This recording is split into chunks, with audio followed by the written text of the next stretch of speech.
আচ্ছা, আপনি কি করেন? আমি আমি তো রান্না করি। সকালে, দুপুরে, রাইতে সব সময় আমি রান্না করি। সপ্তাহে 7 দিনই আমি রান্ধি। আবার কখনো যদি আমি অসুস্থ হই, তখনও অসুস্থ অবস্থায় আমি রান্না করি। ওষুধ খাওয়ার আগেও রান্না করি, আবার ওষুধ খাওয়ার পরেও রান্না করি। রানতে রানতে যদি আমার কলিজা ফুসফুস বাইর হইয়াও যায়, তবুও আমি রান্ধি। আবার ধরেন আমার যদি হার্ট অ্যাটাক হইয়া যায়, তাইলে আমি রাইন্দা থুইয়া রাইতে হসপিটালে ভর্তি হই। যদি সেখানে 2-3 দিন থাকতে হয়, তাহলে সেখান থেকে আসার পরও আমার রানতেই হয়। মানে এই রান্না থেকে আমার কখনো কোনো ছুটি নাই। এই যে সবাই ছুটি পায় না বিভিন্ন অকেশনে, সাপ্তাহিক ছুটি, ঈদের ছুটি, কিন্তু আমার কোনো ছুটি নাই।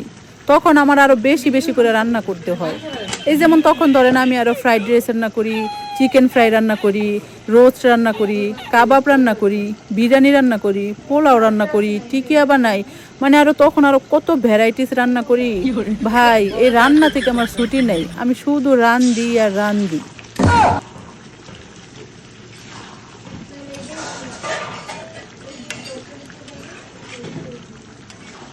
তুই বা তো তরকারি তরকারি ঝোল দিলে তো এটার মধ্যে